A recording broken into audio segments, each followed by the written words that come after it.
But when I was 24, I started making some decisions that were conscious and aligned with how Muslims are. So, for example, not eating pork. I remember my brother, he's not a Muslim, but he would say, you can't eat pork. It's in the book. It's in my book as the Bible. It's also in the book in the Quran as well. And I used to eat it and enjoy it, and then I stopped. يا أيها الذين آمنوا ادخلوا في السلم كافة ولا تتبعوا خطوات الشيطان إنه لكم عدو مبين. Assalamu alaikum wa rahmatullahi wa barakatuh. My name is Justin Hamzah Taylor. I'm happy to be here today. And the question comes up about who am I? Who am I? I'm a Muslim. I'm a Black American Muslim, right? And for me, I'm just a person who's humble, gentle, striving to be the best, in my deen, in my profession, as a brother, as a husband. Those are things that I'm trying to do. If I focus on being better every day, it'll all take care of itself, inshallah.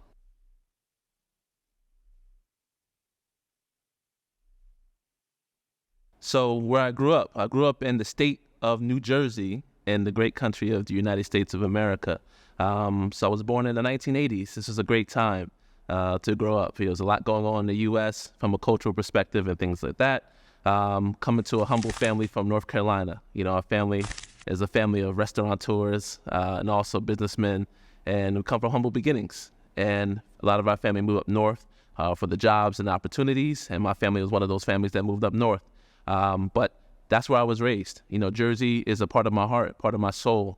And my parents, raised me with the Southern influence and Southern roots that you would see if you were a citizen of the United States. So it was a really great time. And I said before, it was a stable household, middle class, working family. And it was all about just, surviving every day. And in those days of survival, just being able to teach the best lessons you can to your kids and also to the entire family.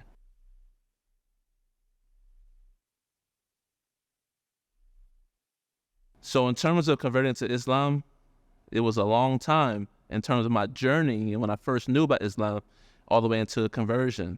So talking about conversion, I converted when I was 30 years old, alhamdulillah. I'm 39 years old now, alhamdulillah, right? So in these times, my whole journey to Islam started when I was about 13, 14, 15 or somewhere around there. And you have to understand the context behind it.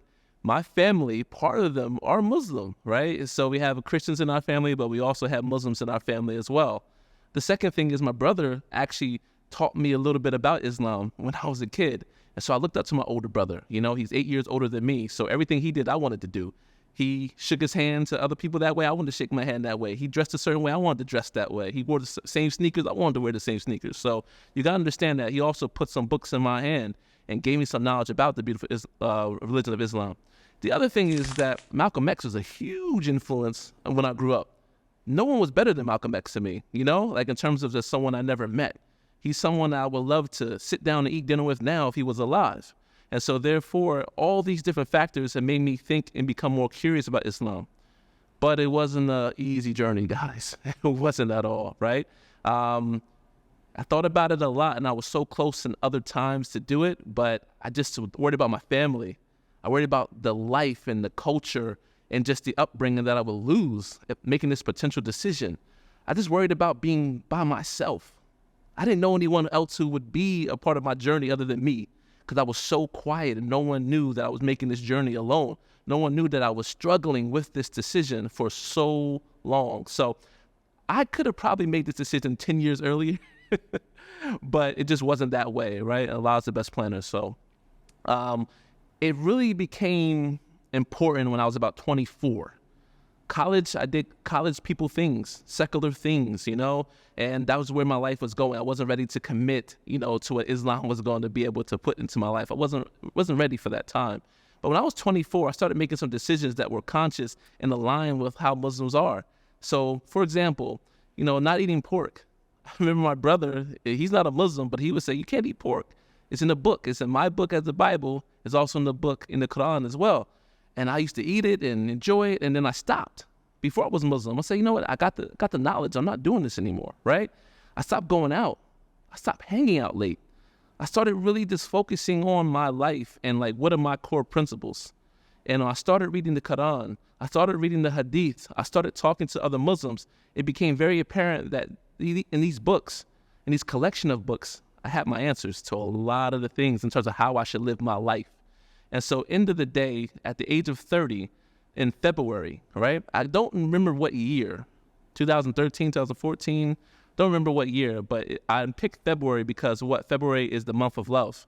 Valentine's Day is February 14th in the American culture. So it's the month of love, and no other love that I have more than the religions of Islam, right? So my deen was most important, and at that time, I made my shahada at the age of 30.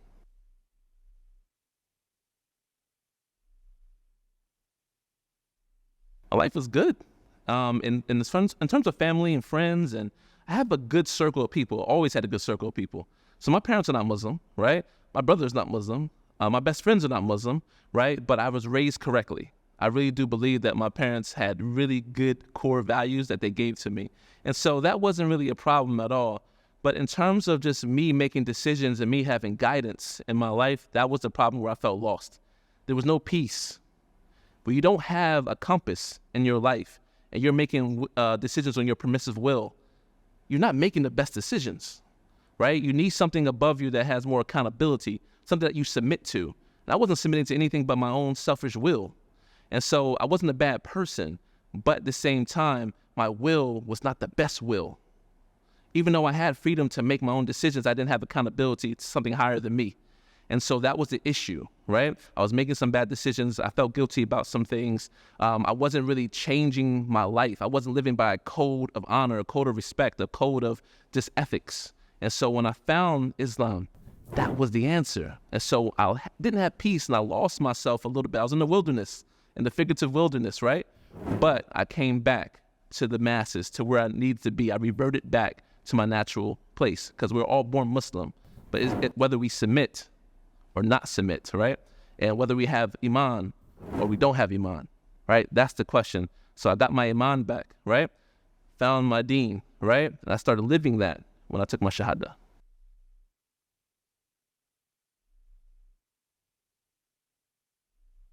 YouTube.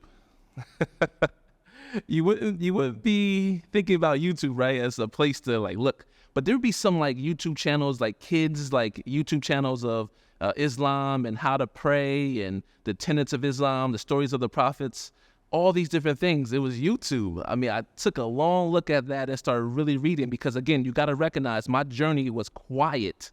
No one knew that I was making this conversion to Islam. No one knew. So YouTube was a big factor. The other thing is I hung out in different mosques. And I think I moved like a Muslim, because a lot of people always said that in college, like, you move like a Muslim, man, like something about your spirit. But I used to go to mosque in New York City a lot, right? So I don't remember all the names of all these mosques, but there was a mosque on Atlantic Avenue in Brooklyn. You know, I used to go there a lot, kind of sit in the background, check out some things. I don't think anyone knew really who I was at that time or could even remember me, but it was a while ago. This was early in my journey. There was a mosque in New York on East 95th and 3rd. I used to go to as well. Huge mosque, so many different nationalities and things of that nature. But where I found my home in Islam is at the Islamic Center of New York University. So that's where everything really changed the game. The imam there, Khalid Latif, the imam there, he really changed my life and really made me think a lot about making that conversion and really putting accountability to that. Like, why are you waiting? You never know what your life is going to be. You never know when you're going to wake up tomorrow. Make this decision now. I'm here for you. You have a whole community that's going to support you. And when I saw what they were doing at the Islamic Center of NYU, I said I have to make that move. And it was because of him. I owe that too.